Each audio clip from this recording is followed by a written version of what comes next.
Hey guys, welcome to Most Craved. I'm Jenna Bush with Legion of Leia. I'm Silas Lesnick with ComingSoon.net.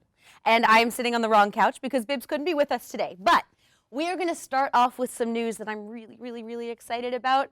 New Star Trek series. I am also extremely excited.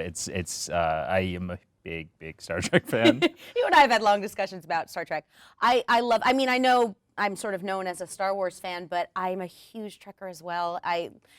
I have to say, I'm not as much into the movies. The series are the things that get me. All of them, including Enterprise, by the way.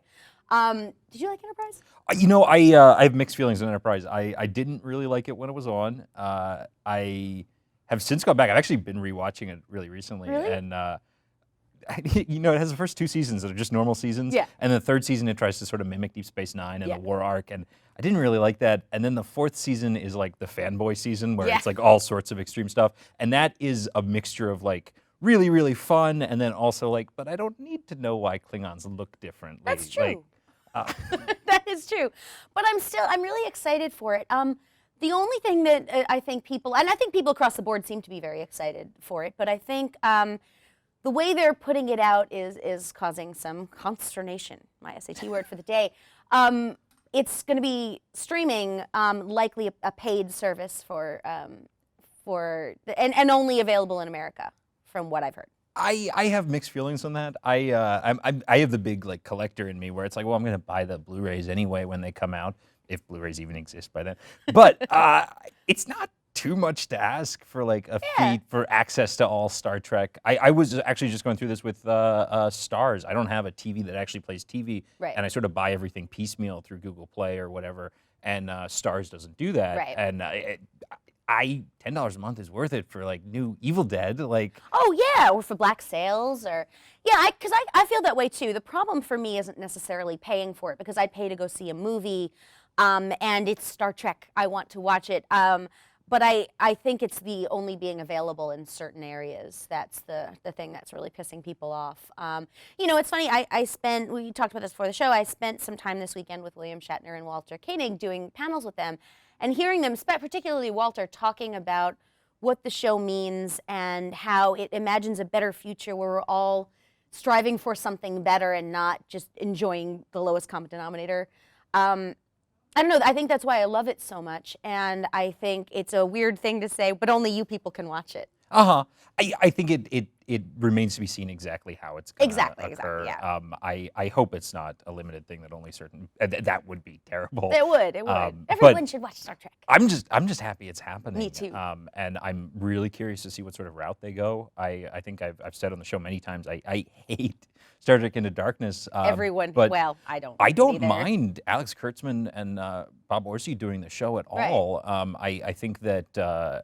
Bob Orci in particular has said many times how big a fan he is, and he does the IDW Star Trek comics right now. Right.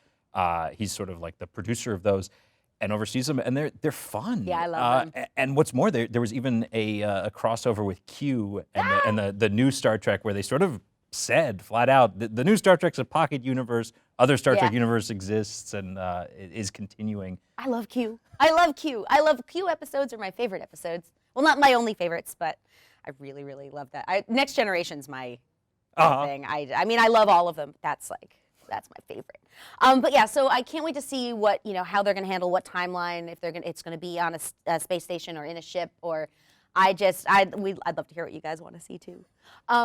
So next thing we wanted to talk about was Spectre, which you've seen and I haven't yet.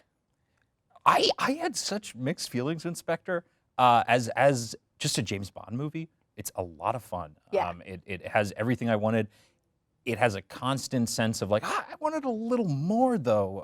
Like there's, I don't want to get too spoilery, but there's a cool villain base, and it's there for just a couple minutes and then it's gone. And it's like, no, I want to see that base in detail. There's some weird things in it that I wasn't a huge fan of, and yet Sam Mendes has this sort of like touch to it where it has some commentary on Bond as a franchise that has existed for a really long time. There's actually a fascinating moment. We're gonna have interviews going up on Coming Soon this week, but there's a line in the movie, and I did a set visit earlier this year, and we actually ran an interview with Leia Seydoux where she said this. Christoph Waltz has a line where he tells Lea Seydoux, "I came to your house to see your father," and she said that's a reference to *Inglourious Bastards*.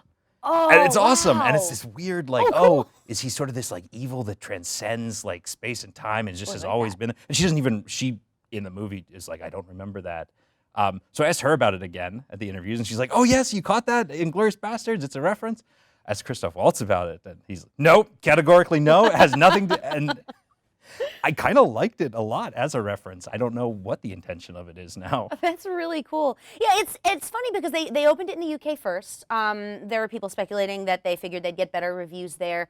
I love Bond movies. I'm excited to see it. I only missed it because I had a con this weekend, and I'm really excited for it. Even with the so-so reviews, just because I love watching Bond movies. And Daniel Craig's been doing some kind of interesting interviews about it, where he hasn't really sounded super positive, and he talks about James Bond as a misogynist, which is true, by the way, but I still love him.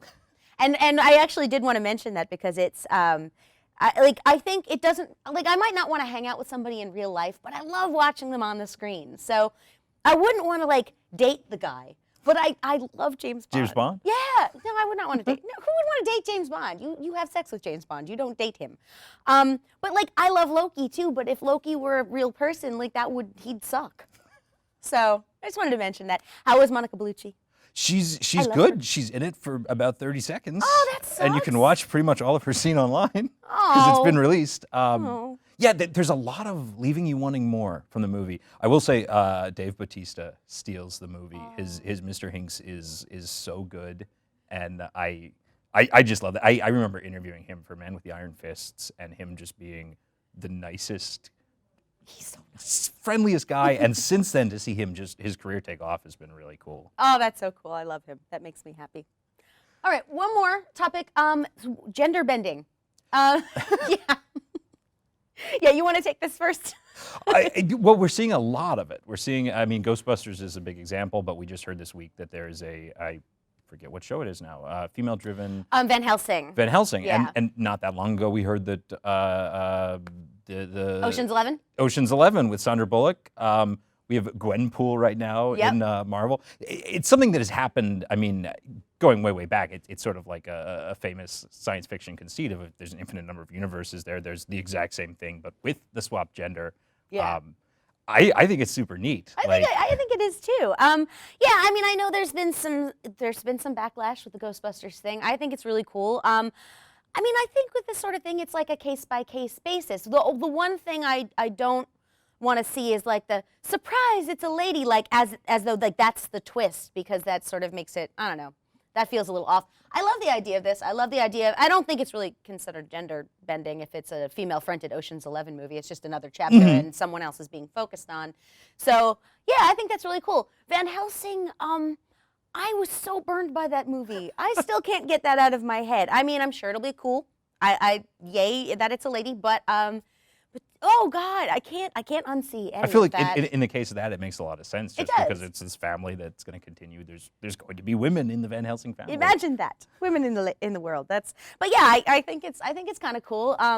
I just weirdly posted Star Wars character posters and got another lovely group of terrible comments about the fact that it's a female lead. But you know, I think for the most part, people don't seem to have that much of a problem with It's an odd it. thing. I don't get it. I know. don't get why. Like, I feel like you know like I'm half woman on my mom's side. Yeah. Like.